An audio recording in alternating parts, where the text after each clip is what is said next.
तुलसी के कथा प्रसंग में राजा वृषध्वज का चरित्र वर्णन। नारद जी ने पूछा, प्रभु, साध्वी तुलसी भगवान श्री हरि की पत्नी कैसे बनी? इसका जन्म कहाँ हुआ था और पूर्व जन्म में कौन थी? इस साध्वी देवी ने किसके कुल को पवित्र किया था तथा इसके माता पिता कौन थे? किस तपस्या के प्रभाव से प्रकृति के अधिष्ठाता भगवान श्री हरि इसे पति रूप से प्राप्त हुए? क्योंकि ये परम प्रभु तो बिल्कुल निष्प्रय हैं। दूसरा प्रश्न ये है कि ऐसी सुयोग्या देवी को वृक्ष क्यों होना पड़ा और ये परम तपस्वी देवी कैसे असुर के चुंगल में फंस गई? संपूर्ण संदेहों को दूर करने वाले प्रभु, आप मेरे इस संशय को मिटाने की कृपा करें। भगवान नारायण कहते हैं, नारद, दक्ष सर्वणीय नाम से प्रसिद्ध एक पुण्यात्मा मनु हो चुके हैं। भगवान विष्णु के अंश से प्रकट ये मनु परम पवित्र यशस्वी विशद कीर्ति से संपन्न तथा श्री हरि के प्रति अटूट श्रद्धा रखने वाले थे। इनके पुत्र का नाम था ब्रह्म सर्वणीय। उनका भी अंतःकरण स्वच्छ था। उनके मन में धार्मिक भावना थी और भगवान श्री हरि पर वह श्रद्धा रखते थे। ब्रह्म सर्वणी के पुत्र धर्म सर्वणी नाम से प्रसिद्ध हुए, जिनकी इंद्रियां सदा वश में रहती थी और मन श्री हरि की उपासना में निरत रहता था। धर्म सर्वणीय से इंद्रिय निग्रह एवं परम भक्त रुद्र सर्वणीय पुत्र रूप से प्रकट हुए। इन रुद्र सर्वणीय के पुत्र का नाम देव सर्वणीय हुआ। ये भी परम वैष्णव थे। देव सर्वणीय के पुत्र का नाम इंद्र सर्वणीय था। फिर भगवान विष्णु के अनन्य उपासक इन इंद्र सर्वणीय से वृषध्वज का जन्म हुआ। भगवान शंकर में इस वृषध्वज की असीम श्रद्धा थी। स्वयं भगवान शंकर इसके यहाँ बहुत काल तक ठहरे थे। इसके प्रति भगवान शंकर का स्नेह पुत्र से भी बढ़कर था। राजा वृषध्वज की भगवान नारायण, लक्ष्मी और सरस्वती इनमें किसी के प्रति श्रद्धा नहीं थी। उसने संपूर्ण देवताओं का पूजन त्याग दिया था। अभिमान में चूर होकर वह भाद्र मास में महालक्ष्मी की पूजा में विघ्न उपस्थित किया करता था। माघ की शुक्ल पंचमी के दिन समस्त देवता सरस्वती के विस्तृत रूप से पूजा करते थे, परंतु वह नरेश उसमें सम्मिलित नहीं होता था। यज्ञ और विष्णु पूजा की निंदा करना उसका मानो स्वभाव ही बन गया था। वह केवल भगवान शिव में ही श्रद्धा रखता था। ऐसे स्वभाव वाले राजा वृषध्वज को देखकर सूर्य ने उसे शाप दे दिया, राजन, तेरी श्री नष्ट हो जाए। भक्त पर संकट देख आशुतोष भोलेनाथ भगवान शंकर हाथ में त्रिशूल उठाकर सूर्य पर टूट पड़े। तब सूर्य अपने पिता कश्यप जी के साथ ब्रह्मा जी की शरण में गए। शंकर त्रिशूल लिए ब्रह्मलोक को चल दिए थे। ब्रह्मा को भी शंकर जी का भय था, अतः उन्होंने सूर्य को आगे करके वैकुंठ की यात्रा की। उस समय ब्रह्मा, कश्यप और सूर्य तीनों भयभीत थे। उन तीनों महानुभावों ने सर्वेश भगवान नारायण की शरण ग्रहण की। तीनों ने मस्तक झुकाकर भगवान श्री हरि को प्रणाम किया, बारंबार प्रार्थना की और उनके सामने अपने भय का संपूर्ण कारण कह सुनाया। तब भगवान नारायण ने कृपा पूर्वक उन सबको अभय प्रदान किया और कहा, भयभीत देवताओं, स्थिर हो जाओ, मेरे रहते तुम्हें कोई भय नहीं है। विपत्ति के अवसर पर डरे हुए जो भी व्यक्ति जहाँ कहीं भी मुझे याद करते हैं, मैं वहीं पहुंचकर तुरंत उनकी रक्षा करता हूँ। देवों, मैं अखिल जगत का कर्ता भरता हूँ। मैं ही ब्रह्म रूप से सदा संसार की सृष्टि करता हूँ और शंकर रूप से संहार। मैं ही शिव हूँ, तुम भी मेरे ही रूप हो। ये शंकर भी मुझसे भिन्न नहीं है। मैं ही नाना रूप धारण करके सृष्टि और पालन की व्यवस्था किया करता हूँ। देवताओं, तुम्हारा कल्याण हो जाओ, अब तुम्हें भय नहीं होगा। मैं वचन देता हूँ, आज से शंकर का भय तुम्हारे पास नहीं आ सकेगा। वह सर्वेश भगवान शंकर सत्पुरुषों के स्वामी है। उन्हें भक्तात्मा और भक्त वत्सल कहा जाता है और वह सदा भक्तों के अधीन रहते हैं। ब्राह्मण, सुदर्शन चक्र और भगवान शंकर, ये दोनों मुझे प्राणों से भी बढ़कर प्रिय हैं। ब्रह्मांड में इनसे अधिक दूसरा कोई तेजस्वी नहीं है। ये शंकर चाहे तो लीलापूर्वक करोड़ों सूर्यों को प्रकट कर सकते हैं। करोड़ों ब्रह्माओं को निर्माण की भी इनमें पूर्ण सामर्थ्य है। इन त्रिशूलधारी भगवान शंकर के लिए कोई भी कार्य असाध्य नहीं है। तथापि कुछ भी बाहरी ज्ञान ना रखकर ये तीन दिन रात मेरे ही ध्यान में लगे रहते हैं। अपने पांचों मुखों से मेरे मंत्रों का जाप करना और भक्ति पूर्वक मेरे गुण गाते रहना इनका स्वभाव सा बन गया है। मैं भी रात दिन इनके कल्याण की चिंता में ही लगा रहता हूँ, क्योंकि जो जिस प्रकार मेरी उपासना करते हैं, मैं भी उसी प्रकार उनकी सेवा में तत्पर रहता हूँ। ये मेरा नियम है। इतने में भगवान शंकर भी वहां पहुंच गए। उनके हाथ में त्रिशूल था। वे वृषभ पर आरूढ़ थे और आंखें रक्त कमल के समान लाल थी। वहां पहुंचते हुए वृषभ से उतर पड़े और भक्ति विनम्र होकर उन्होंने शांत स्वभाव परात्पर प्रभु लक्ष्मीकांत भगवान नारायण को श्रद्धा पूर्वक प्रणाम किया। उस समय भगवान श्री हरि रतन में सिंहासन पर विराजमान थे। रत्न निर्मित अलंकारों से उनका श्री विग्रह सुशोभित था। किरीट, कुंडल, चक्र और वनमाला से वह अनुपम शोभा पा रहे थे। नूतन मेघ के समान उनकी श्याम कांति थी। उनका परम सुंदर विग्रह चार भुजाओं से सुशोभित था और चार भुजा वाले अनेक पार्षद स्वच्छ चमड़ा डुलाकर उनकी सेवा कर रहे थे। नारद उनका संपूर्ण अंग दिव्य चंदनों से अनुलुपित था। वह अनेक प्रकार के भूषण और पीताम्बर धारण किए हुए थे। श्री लक्ष्मी का दिया हुआ तांबूल उनके मुख में शोभा पा रहा था। ऐसे प्रभु को देखकर भगवान शंकर का मस्तक उनके चरणों में झुक गया। ब्रह्मा ने शंकर को प्रणाम किया तथा अत्यंत डरते हुए सूर भी शंकर को प्रणाम करने लगे। कश्यप ने अतिशय भक्ति के साथ स्तुति और प्रणाम किया। तदंतर भगवान शिव सर्वेश्वर श्री हरि की स्तुति करके एक सुखमय आसन पर विराज गए। विष्णु पार्षदों ने श्वेत चंवर डुलाकर उनकी सेवा की। जब उनके मार्ग का श्रम दूर हो गया, तब भगवान श्री हरि ने अमृत के समान अत्यंत मनोहर एवं मधुर वचन कहा। भगवान विष्णु बोले, महादेव, यहाँ कैसे पधारना हुआ? आपने क्रोध का कारण बताइए। महादेव ने कहा, भगवान राजा वृषध्वज मेरा परम भक्त है। मैं उसे प्राणों से भी बढ़कर प्रिय मानता हूँ। सूर्य ने उसे शाप दे दिया है, यही मेरे क्रोध का कारण है। जब मैं अपने कृपा पात्र पुत्र के शोक से प्रभावित होकर सूर्य को मारने के लिए तैयार हुआ, तब वह ब्रह्मा की शरण में चला गया। इस समय ब्रह्मा सहित उसने आपकी शरण ग्रहण कर ली है। जो व्यक्ति ध्यान अथवा वचन से भी आपके शरणापन्न हो जाते हैं, उन पर विपत्ति और संकट आना अपना कुछ भी प्रभाव नहीं डाल सकते। वह जरा और मृत से सर्वथा रहित हो जाते हैं। भगवान शरणागति का फल तो प्रत्यक्ष ही है। फिर भी मैं क्या कहूँ, आपका स्मरण करते ही मनुष्य सदा के लिए अभय एवं मंगलमय बन जाते हैं। परंतु जगत प्रभु, अब मेरे इस भक्त की जीवनचर्या कैसे चलेगी, ये बताने की कृपा कीजिए, क्योंकि सूर्य के शाप से उनकी श्री नष्ट हो चुकी है। इस उसमें सोचने समझने की शक्ति भी तनिक सी नहीं रह गई है। भगवान विष्णु बोले, शंभो, देव की प्रेरणा से बहुत समय बीत गया। 21 युग समाप्त हो गए हैं। यदि वैकुंठ में भी अभी आधी घड़ी का समय बीता है। अतः अब आप शीघ्र अपने स्थान पर पधारिए।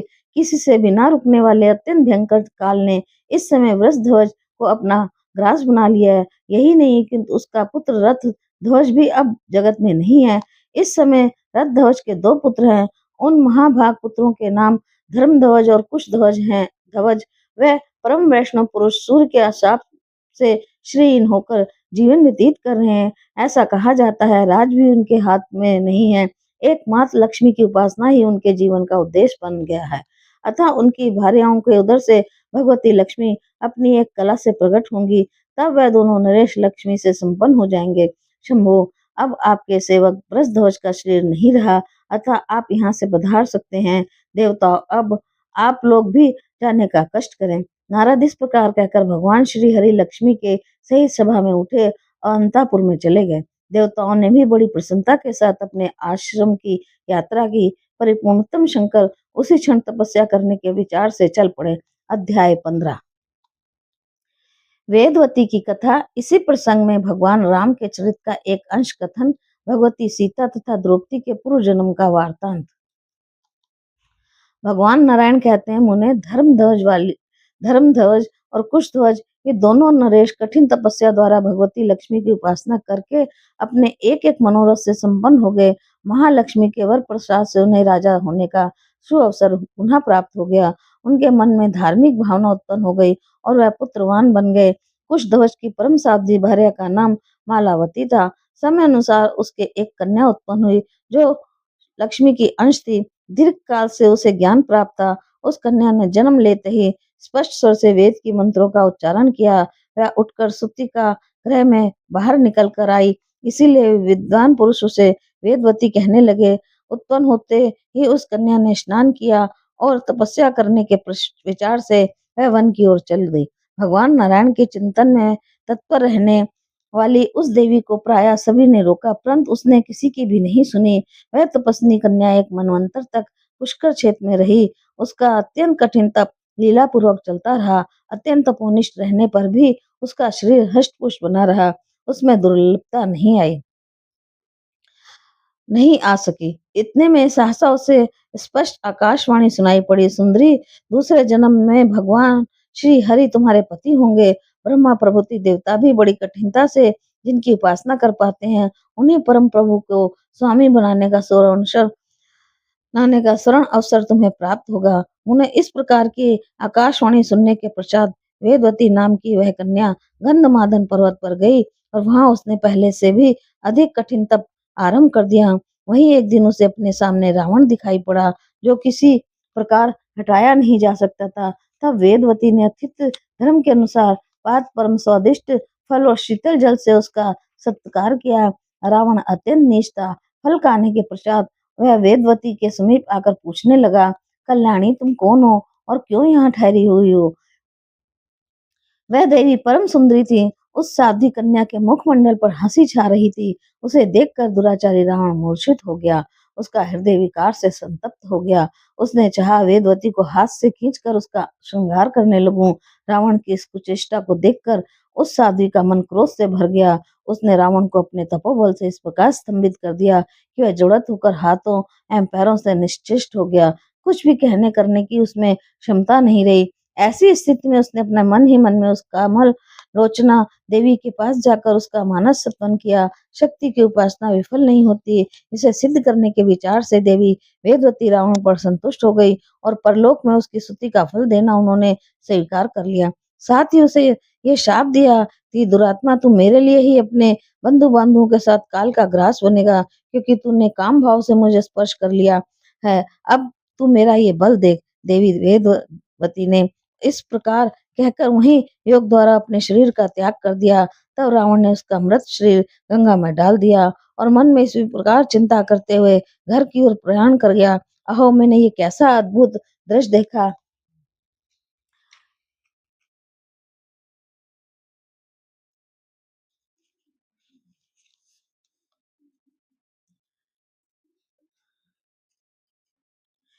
इस प्रकार विचार करता हुआ रावण जोर जोर से रोने लगा। उन्हें वही देवी साध्वी वेदवती दूसरे जन्म में जनक की कन्या हुई और उस देवी का नाम सीता पड़ा, जिसके कारण रावण को मृत्यु का मुख देखना पड़ा था। वेदवती महान तपस्विनी थी। पूर्व जन्मों की तपस्या के प्रभाव से स्वयं भगवान श्री राम उसके पति हुए। वह राम साक्षात परिपूर्णतम श्री हरि हैं। उन जगत की आराधना सबके लिए सहज नहीं है। देवी वेदवती की घोर तपस्या के प्रभाव से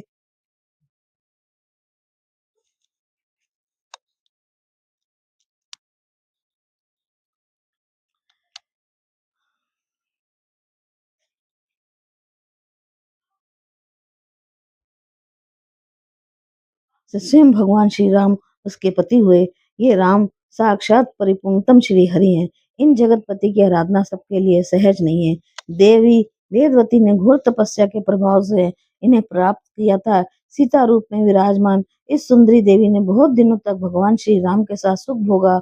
उसे पूर्व जन्म की बातें स्मरण थी, फिर भी पूर्व समय में तपस्या से जो कुछ कष्ट हुआ था उसने उस पर ध्यान नहीं दिया। वर्तमान सुख के सामने उसने संपूर्ण पूर्व कलेशों की स्मृति का त्याग कर दिया था। श्री राम परम गुणी, समस्त सुलक्षणों से संपन्न, रसिक, शांत स्वभाव, अत्यंत कमनीय तथा स्त्रियों के लिए साक्षात कामदेव के समान सुंदर एवं श्रेष्ठतम देवता थे। वेदवती ने ऐसे मनोभिलाषित स्वामी को प्राप्त किया। काल की महिमा अपार है। यह भगवान का लीला विचित्र है। भगवान की लीला विचित्र है। रघुकुल भूषण सत्य संग भगवान श्री राम पिता के वचन को सत्य करने के लिए वन में हार गए। वह सीता और लक्ष्मण के साथ समुद्र के समीप टिके थे।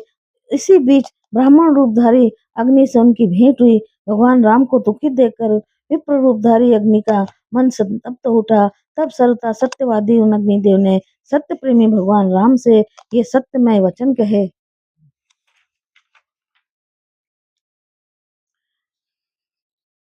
ब्राह्मण वेशधारी अग्नि ने कहा, भगवान मेरी कुछ प्रार्थना सुनिए। श्री राम सीता के हरण का समय अब आपके समीप उपस्थित हो रहा है। इसी अवसर पर इनका हरण होगा। अतः आप इन जगत जननी सीता को मुझ में स्थापित कर छाया में सीता को अपने साथ रखिए। फिर समय पर इन्हें मैं अपने आप को लौटा दूंगा, इन्हें मैं आपको लौटा दूंगा। उसी समय उनकी परीक्षा लीला भी हो जाएगी। इसी कार्य के लिए मुझे देवताओं ने यहाँ भेजा है। मैं ब्राह्मण नहीं हूँ, किंतु साक्षात अग्नि हूँ। भगवान श्री राम ने अग्नि की बात सुनकर लक्ष्मण को बताए बिना ही अत्यंत दुख के साथ अग्नि के प्रस्ताव को मान लिया। नारद उन्होंने सीता को अग्नि के हाथों सौंप दिया। तब अग्नि से माया रूपी एक सीता प्रकट हुई। उसके सभी अंग और गुण साक्षात सीता जी के समान ही थे। अग्निदेव के प्रभाव से ऐसी सीता राम को मिल गई। फिर उसे लेकर आगे बढ़े। इस गुप्त रहस्य को प्रकट करने के लिए माया सीता को भगवान राम ने रोक दिया। यहाँ तक के लक्ष्मण भी इस रहस्य को नहीं जान सके, फिर दूसरे की तो बात ही क्या है। इसी बीच भगवान राम ने एक स्वर्णमय मृग देखा। सीता ने उस मृग को लाने के लिए भगवान राम से अनुरोध किया। भगवान राम उस वन में जानकी की रक्षा के लिए लक्ष्मण को नियुक्त करके स्वयं मार्ग की ओर मृग की ओर शीघ्रतापूर्वक दौड़े और बाण से उसे मार गिराया। मरते समय वह माया मृग को के मुख से, हा लक्ष्मण, ये सब निकला। उसे परम सौभाग्य से भगवान श्री राम का स्मरण हो आया और अकस्मात उसके प्राण पखेरु उड़ गए। मृग का शरीर त्याग कर वह दिव्य देह से संपन्न हो गया और रत्न निर्मित विमान पर सवार होकर वैकुंठ को चल दिया। वह ये मारीच पूर्व जन्म में द्वारपालों का अनुचर बनकर वैकुंठ के द्वार पर रहता था। किसी कारण से उसे राक्षस की योनि मिल गई थी। द्वारपालों के आदेश अनुसार वह पुनः वैकुंठ के द्वार पर पहुंच गया। तदंतर, हा लक्ष्मण, इस कष्ट भरे शब्द को सुनकर सीता ने लक्ष्मण को राम के पास जाने के लिए प्रेरणा की। रावण अपनी धुन में अटल था, अतः राम के पास लक्ष्मण के चले जाने पर सीता को अपहरण कर खेल ही खेल में वह लंका की ओर चल दिया। इधर लक्ष्मण को वन में देखकर राम के कष्ट की सीमा नहीं रही। वह उसी क्षण अपने आश्रम पर गए और सीता को वहां ना देखकर दुखी हो गए। फिर सीता को खोजते हुए वह बारंबार इधर-उधर चक्कर लगाने लगे। कुछ समय बाद गोदावरी की नदी के तट पर उन्हें सीता का समाचार मिला। तब वानरों को अपना सहायक बनाकर उन्होंने समुद्र में पुल बांधा। समय अनुसार वह लंका में पहुंच गए। रावण के साथ भयानक युद्ध हुआ और रावण तथा उसके भाई बंधु सभी मृत के मुख में चले गए। तत्पश्चात सीता की अग्नि परीक्षा हुई। अग्निदेव ने उसी क्षण वास्तविक सीता को भगवान राम के सामने उपस्थित कर दिया। तब छाया सीता ने अत्यंत नर्म होकर अग्निदेव और भगवान श्री राम दोनों से कहा, महानुभावों, अब मैं क्या करूंगी सो बताने की कृपा कीजिए। तब भगवान श्री राम और अग्निदेव बोले, देवी, तुम तप करने के लिए अत्यंत पुण्य पद पुष्कर क्षेत्र में चली जाओ। वहीं रहकर तपस्या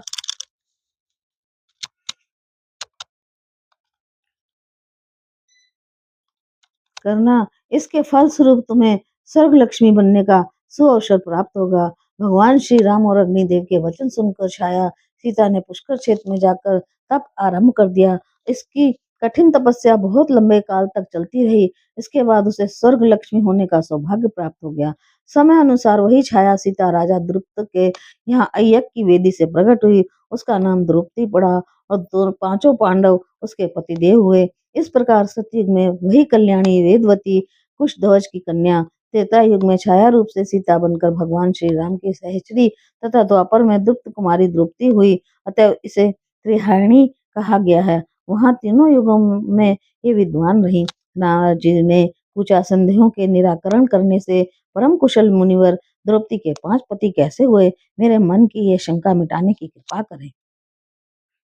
भगवान नारायण कहते, नारद, जब लंका में वास्तविक सीता भगवान श्री राम के पास विराजमान हो गई, तब रूप एवं यौवन से शोभा पाने वाली छाया सीता की चिंता का पार न रहा। तदनंतर वह भगवान श्री राम और अग्निदेव के आज्ञा अनुसार भगवान शंकर की उपासना में तत्पर हो गई।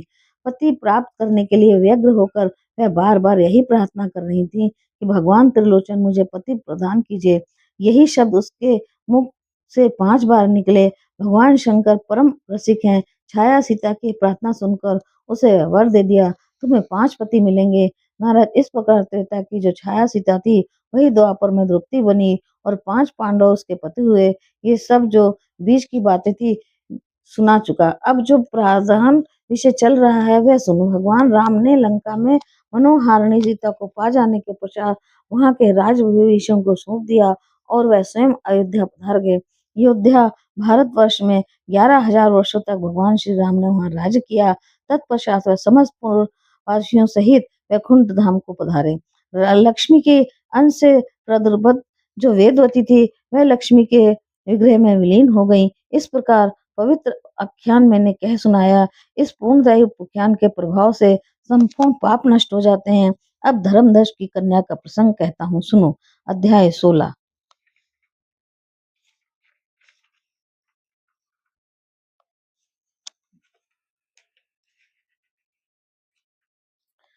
भगवती तुलसी के प्रादुर्भाव का प्रसंग। भगवान नारायण कहते हैं, नारद, धर्मध्वज की पत्नी का नाम माधवी था।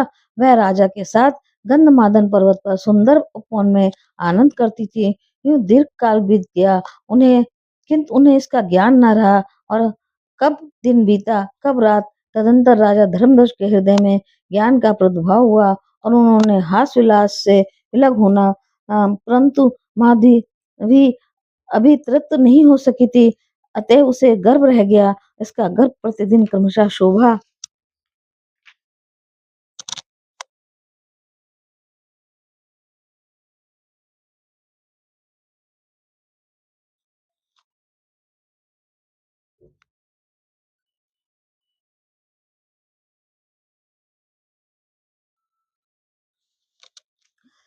बढ़ता रहा। नारद कार्तिक की पूर्णिमा के दिन उसके गर्भ से एक कन्या प्रकट हुई। उस समय शुभ दिन, शुभ योग, शुभ लक्षण, शुभ लगन और शुभ ग्रह का संयोग था। यूं शुक्रवार के दिन देवी माधवी लक्ष्मी के अंश से प्रादुर्भाव उस कन्या की जननी हुई। उस कन्या का मुख ऐसा था मानो शरद पूर्णिमा की चंद्रमा हो। नेत्र शरतकालीन कमल के समान थे।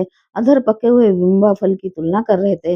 मन को मुक्त करने वाली उस कन्या के हाथ और पैर के तलवे लाल थे। उसकी जीभ गहरी थी। शीतकाल में सुख देने के लिए उसके संपूर्ण अंग गर्म रहते थे और उष्ण काल में वह शीतलांगी बनी रहती थी। उसके शरीर का वर्ण श्याम था। उसके सुंदर केश ऐसे थे मानो वट वृक्ष को घेर कर शोभा पाने वाले वरहो हों। उसकी कांति पीले चंपक की तुलना कर रही थी। वह सभी सुंदरियों में एक थी। स्त्री और पुरुषों से देखकर किसी के साथ तुलना करने में असमर्थ हो जाते थे। अतः विद्वान पुरुषों ने उसका नाम तुलसी रखा। भूमि पर पधारते ही वह ऐसी सुयोग्या बन गई मानो साक्षात प्रकृति देवी ही हूँ। सब लोगों के रोकने पर भी उसने तपस्या करने के विचार से बद्रीवन को प्रस्थान किया। वहां रहकर वह दीर्घ काल तक कठिन तपस्या करती रही। उसके मन का निश्चित उद्देश्य ये था कि स्वयं भगवान नारायण मेरे स्वामी हों। ग्रीष्म काल में कचांगनी तपती और जाड़े के दिनों में जल में रहकर तपस्या करती। वर्षा ऋतु में वह आसन लगाकर बैठी रहती। जल की धाराओं को निरंतर सहन करना उसके लिए सहज काम हो गया। हजारों वर्षों तक वह फल और जल पर भी रही। फिर हजारों वर्षों तक वह केवल पत्ते चबा कर रही और हजारों वर्षों तक केवल वायु के आधार पर उसने प्राणों को टिका कर रखा। इससे उसका शरीर अत्यंत क्षीण हो गया। तदंतर वह बिल्कुल निराहार रही। लक्ष्य होकर वह एक पैर पर खड़ी हो वह तपस्या करती रही। उसे देखकर ब्रह्मा उत्तम वर देने के विचार से बद्रिका आश्रम में पधारे। हंस पर बैठे हुए चतुर्मुख ब्रह्मा को देखकर तुलसी ने प्रणाम किया। तब जगत की सृष्टि करने में निपुण विधाता ने उससे कहा, ब्रह्मा जी बोले, तुलसी तुम मनोभिलाषित वर मांग सकती हो। भगवान श्री हरि की भक्ति, उनकी दासी बनना अथवा अजर अमर होना, जो भी तुम्हारी इच्छाओं में देने के लिए तैयार हूँ। तुलसी ने कहा, पितामह आप सर्वज्ञ हैं, तथापि मेरे मन में जो अभिलाषा है उसे मैं कह देती हूँ। अब आपके सामने मुझे लज्जा ही क्या है। पूर्व जन्म में मैं तुलसी नाम की गोपी थी। गोलोक मेरा निवास स्थान था। भगवान श्री कृष्ण की प्रिया, उनकी अनुचरी, उनकी अर्धांगिनी और उनकी प्यासी सखी सब कुछ होने का सौभाग्य मुझे प्राप्त था।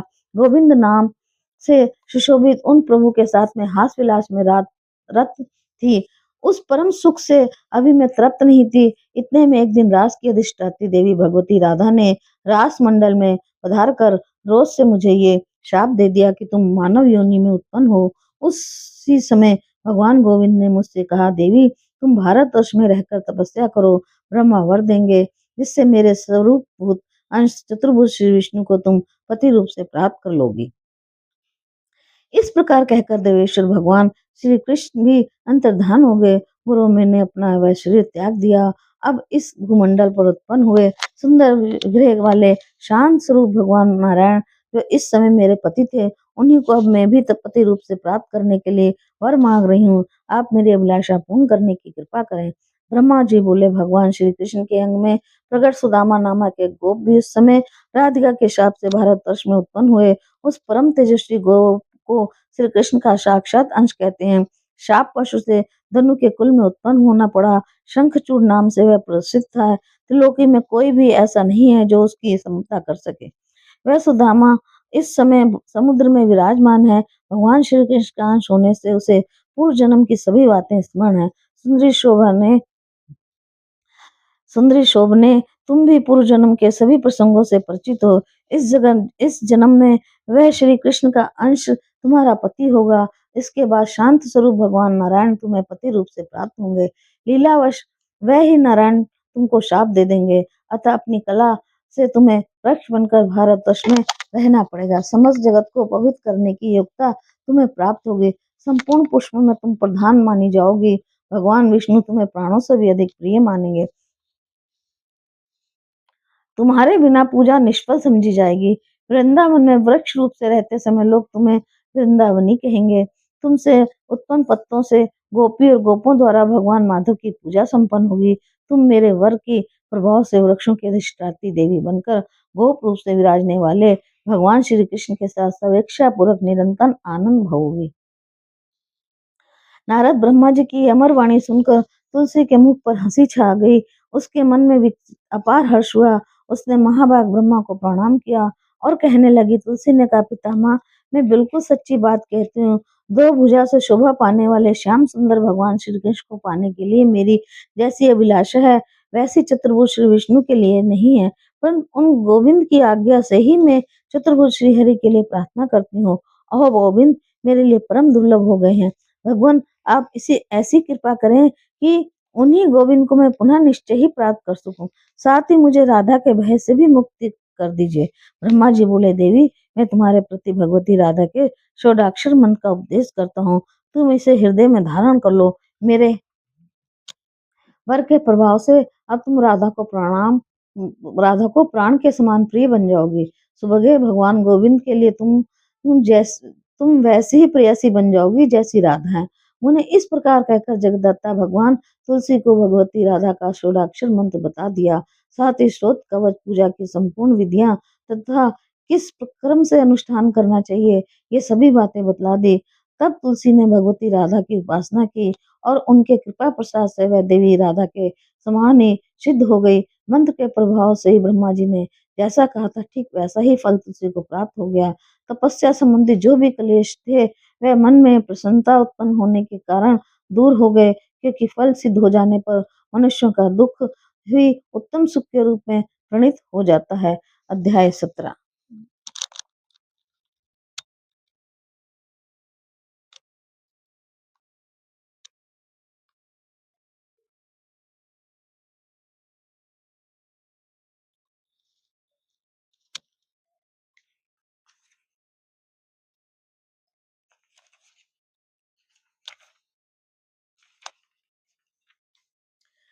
तुलसी को स्वप्न में शंखचूड़ के दर्शन और शंखचूड़ तथा तुलसी के विवाह के लिए ब्रह्मा जी का दोनों को आदेश। भगवान नारायण कहते हैं, नारद, एक समय की बात है, वृषध्वज की कन्या तुलसी अत्यंत प्रसन्न होकर शयन कर रही थी। उसने स्वप्न में एक सुंदर वेश वाले पुरुष को देखा।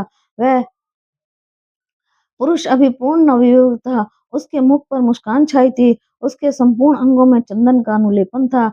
रतन में आभूषण उसे सुशोभित कर रहे थे। उसके गले में सुंदर माला थी। उसके नेत्र भ्रमर तुलसी के मुख कमल का रसपान कर रहे थे। स्वप्न में ही तुलसी का उसके साथ हास विलास हुआ। उन्हें यूं स्वप्न देखने के पश्चात तुलसी जग कर विलाप करने लगी। इस प्रकार तरुण अवस्था में संपन्न वह देवी वहीं रहकर समय व्यतीत कर रही थी। नारद, उसी समय महान योगी शंखचूड़ का बद्रीवन में आगमन हो गया। जैगिष्व मुनि के कृपा से भगवान श्री कृष्ण का मनोहर मंत्र उसे प्राप्त हो चुका था। उसने पुष्कर क्षेत्र में रहकर उस मंत्र को सिद्ध भी कर लिया। सर्व मंगलमय कवच से उसकी गले की शोभा हो रही थी। ब्रह्मा उसे अभिलाषित वर दे चुके थे और उन्हीं की आज्ञा से वो वहां आया भी था। वह आ रहा था, तभी तुलसी की दृष्टि उस पर पड़ गई। उसकी सुंदर कमनीय कांति वर्ण ऐसा था मानो श्वेत चंपा हो। रतन में अलंकारों से वह अलंकृत था। उसके मुख से शोभा शरद पूर्णिमा के चंद्रमा की तुलना कर रही थी। नेत्र ऐसे जान पड़ते थे मानो शारदीय कमल हो। दो रतन में कुंडल उसके गंड स्थल की छवि बढ़ा रहे थे। परिजात के पुष्पों की माला उसके गले में सुशोभित हो रही कर रही थी और उसका मुखमंडल मुस्कान से भरा था। कस्तूरी और कुंकुम से युक्त सुगंध पूर्ण चंदन द्वारा उसके अंग अनुलेपित थे। मन को मुग्ध कर देने वाला वह शंखचूड़ अमूल्य रत्नों से बने हुए विमान पर विराजमान था। इस शंखचूड़ को देखकर तुलसी ने वस्त्र से अपना मुख ढक लिया, कारण लज्जावश उसका मुख नीचे की ओर झुक गया। शरद पूर्णिमा की चंद्रमा उसके निर्मल दिव्य चंद्र जैसे मुख के सामने तुच्छ थे। अमूल रत्नों से बने हुए नुपुर उसके चरणों की शोभा बढ़ा रहे थे। वह मनोहर त्रिवेली से संपन्न थी, सर्वोत्तम मणि से निर्मित कर्कनी सुंदर शब्द करती हुई उसकी कमर में सुशोभित थी। मालती के पुष्पों की माला से संपन्न केश कलाप उसके मस्तक पर शोभा पा रहे थे। उसके कानों में अमूल रत्नों से बने हुए मकरकृत कुंडल थे। सर्वोत्तम रत्नों से निर्मित हार उसके वक्षस्थल को सुमुज्जल समुज्ज्वल बना रहे थे। रतन में कंकण, कयूर, शंख और अंगूठियां उस देवी को शोभा बढ़ा रही थी। साध्वी तुलसी का आचरण अत्यंत प्रशंसनीय था। ऐसे भव शरीर से शोभा पाने वाली उस सुंदरी तुलसी को देखकर शंखचूड़ उसके पास आ बैठा और मीठे शब्दों में बोला। शंखचूड़ ने पूछा, देवी तुम कौन हो? तुम्हारे पिता कौन है? तुम अवश्य संपूर्ण स्त्रियों में धन्यवाद एवं समादर की पात्र हो। समस्त मंगल प्रदान करने वाली कल्याणी तुम वास्तव में हो कौन? सदा सम्मान पाने वाली सुंदरी, तुम अपना परिचय देने की कृपा करो। नारद सुंदर नेत्रों से शोभा पाने वाली तुलसी ने शंखचूड़ के ऐसे वचन को सुनकर मुख नीचे की ओर झुकाकर उससे कहना आरंभ किया। तुलसी ने कहा, महाशय, मैं राजा धर्मध्वज की कन्या हूँ। तपस्या करने के विचार से इस तपोवन में ठहरी हुई हूँ। तुम कौन हो? तुम्हें आनंद पूर्वक यहाँ से पधार जाना चाहिए, क्योंकि उच्च कुल की किसी भी अकेली साध्वी कन्या के साथ एकांत में कोई भी कुलीन पुरुष बातचीत नहीं करता। ऐसा नियम मैंने श्रुति में सुना है। जो कुल कुलक्षित कुल में उत्पन्न है तथा जिसे धर्मशास्त्र एवं श्रुति का अर्थ सुनने का कभी सुअवसर नहीं मिला, वह दुराचारी व्यक्ति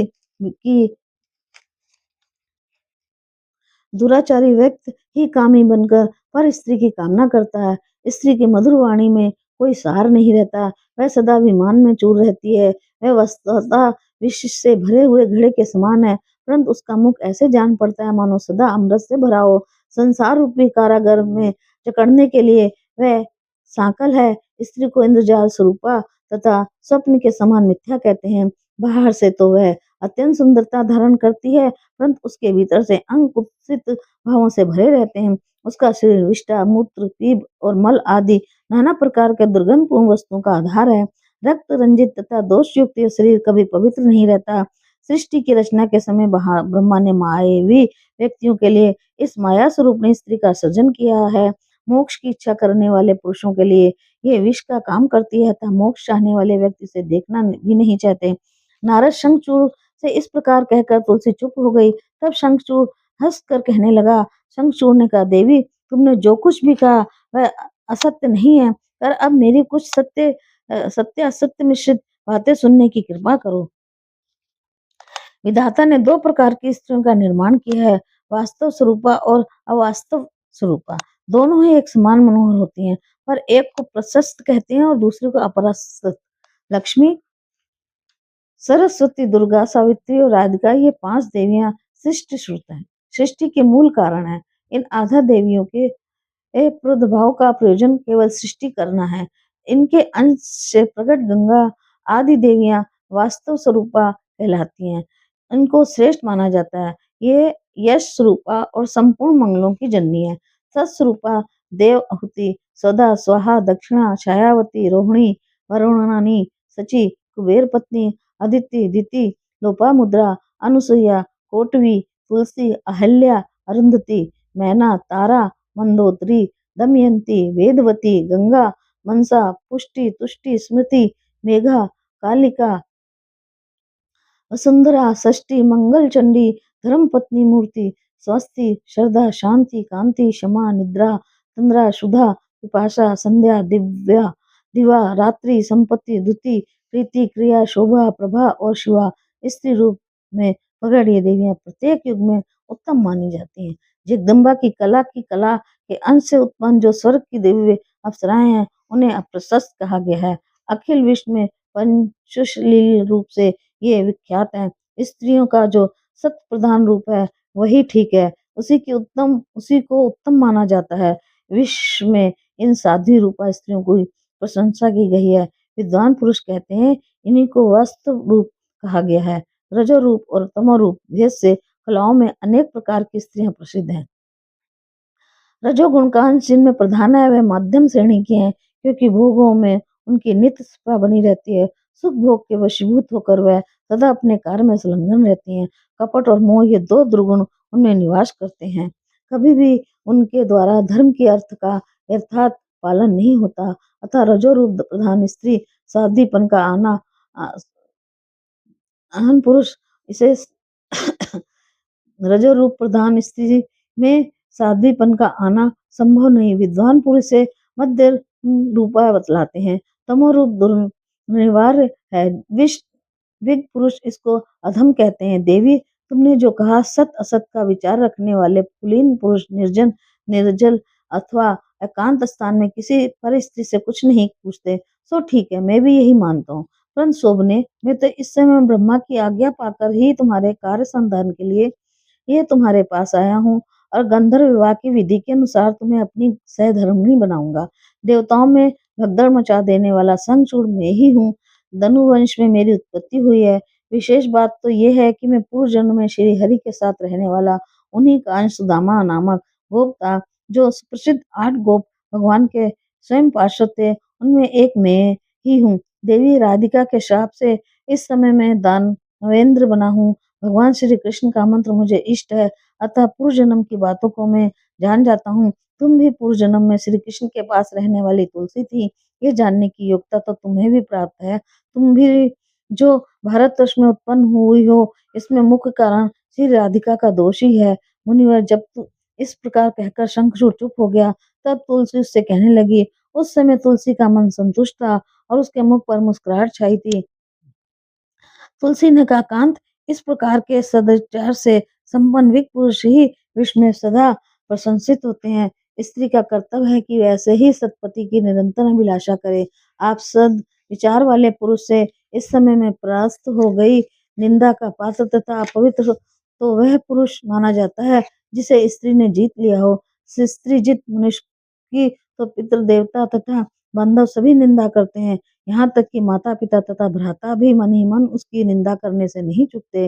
जिस प्रकार जन्म तथा मृत्यु के अशोच से ब्राह्मण 10 दिनों में शुद्ध हो जाता है, क्षत्रिय 12 दिनों में और वैश्य 15 दिनों में शुद्ध होते हैं, शूद्रों की शुद्धि 1 महीने पर होती है, ऐसे ही गंधर्व विवाह संबंधी पति पत्नी का संतान भी सामान्यचार शुद्ध हो जाती है। इसमें वर्ण संकर दोष नहीं आ सकता। ये बात शास्त्रों में प्रसिद्ध है। स्त्री जित मनुष्य की तो आजीवन शुद्धि नहीं होती। चिता पर जलते समय ही वह इस पाप से मुक्त होता है। स्त्री जित मनुष्य के पितृ उसके दिए हुए पिंड और तर्पण को इच्छा पूर्वक ग्रहण नहीं करते। देवता भी उसके समर्पण किए हुए पुष्प और जल आदि के लेने से सम्मत नहीं होते। जिसके मन को स्त्री हरण कर लिया है उस व्यक्ति के लिए ज्ञान, तप, जप, होम, पूजन, विद्या अथवा यश से क्या प्रयोजन है। मैंने विद्या का प्रभाव जानने के लिए ही आपकी परीक्षा की है। कारण कामनी स्त्री का प्रधान कर्तव्य है कि एकांत की परीक्षा करके ही उसे पति रूप से स्वीकार करे। गुणहीन, वृद्ध, अज्ञानी, दरिद्र, मूर्ख, रोगी, क्रूर, परम क्रोधी, अशोभन मुख वाले, पुंग, अंगहीन, नेत्रहीन, बधिर, जड़, मूक तथा नपुंसक के समान पापी वर्ग को जो अपनी कन्या देता है उसे ब्रह्म हत्या का पाप लगता है। शांत, गुणी, नवयुवक, विद्वान तथा साधु स्वभाव वाले वर्ग को अपनी कन्या अर्पण करने वाले पुरुष को 10 अश्वमेध यज्ञ का फल प्राप्त होता है। जो व्यक्ति कन्या को पाल पोस कर धन के लोभ से बेच देता है वह कुंभी पाक नरक में पहुंचता है। उस पापी को नरक में भोजन के स्थान पर कन्या के मलमूत्र प्राप्त होते हैं। कीड़ों को द्वारा उसका शरीर नोचा जाता है। बहुत लंबे समय तक वह कुंभी पाक नरक में रहता है, फिर जगत में जन्म पाकर उसका रोगग्रस्त रहना निश्चित है। तब को ही स्वरूप मानने वाले नारद इस प्रकार कहकर देवी तुलसी चुप हो गई। इतने में ब्रह्मा जी ने आकर शंखचूड़, "ओ, तुम इस देवी के साथ क्या बातचीत कर रहे हो? अब गंधर्व विवाह के नियम अनुसार इसे पत्नी रूप से स्वीकार कर लेना तुम्हारे लिए परम आवश्यक है, क्योंकि तुम पुरुषों में रतन हो और ये साधी देवी भी कन्याओं में रतन समझी जाती है।" इसके बाद ब्रह्मा जी ने तुलसी से कहा, पतिव्रते, तुम ऐसे गुणी पति की क्या परीक्षा करती हो? देवता, दानव और असुर सबको कुचल डालने की इसमें शक्ति है। जिस प्रकार भगवान नारायण के पास लक्ष्मी, श्री कृष्ण के पास राधिका, मेरे पास सावित्री, भगवान ब्रह्मा के पास पृथ्वी, यज्ञ के पास दक्षिणा, अग्नि के पास अनुसैया, नल के पास दमयंती, चंद्रमा के पास रोहिणी, कामदेव के पास रति, कश्यप के पास अदिति, वशिष्ठ के पास अरुंधति, गौतम के पास अहल्या, कदर्म के पास देवहूति, बृहस्पति के पास तारा, मनु के पास शत्रुपा, अग्नि के पास स्वाहा, इंद्र के पास सची, गणेश के पास पुष्टि, स्कंद के पास देवसेना तथा धर्म के पास साध्वी मूर्ति पत्नी रूप से शोभा पाती हैं। वैसे ही तुम भी शंखचूड़ की सौभाग्यवती प्रिया बन जाओ। इसके बाद तुम पुनः गोलोक में भगवान श्री कृष्ण के पास चली जाओगी और ये शंखचूड़ भी इस शरीर को त्याग करने के पश्चात वैकुंठ में जाकर चतुर्भुज भगवान श्री विष्णु में लीन हो जाएगा। अध्याय 10।